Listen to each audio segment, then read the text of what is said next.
Hello guys, আমি Piyali Ghosh. Welcome back to my channel. তোমরা সবাই কেমন আছো?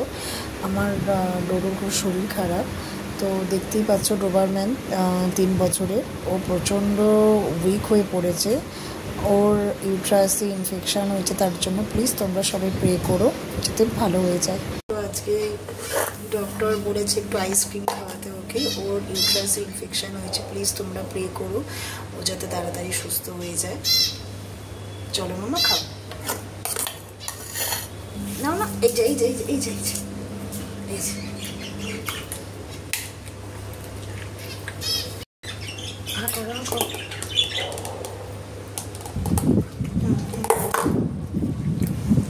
ও শুধু ওয়ারেস আর একটু আইসক্রিম খেয়েই আছে 2-3 দিন ধরে। ওর প্রচণ্ড পরিমাণ ব্লাড বেরিয়ে গেছে। তো ও সত্যি কথা আইসক্রিম খেতে খুব ভালোবাসে, বাট জানি না ও এখন কিচ্ছু খেতে পাচ্ছে না। মানে প্লিজ তোমরা একটু প্রে করো ডোডো যাতে তাড়াতাড়ি সুস্থ হয়ে যায়।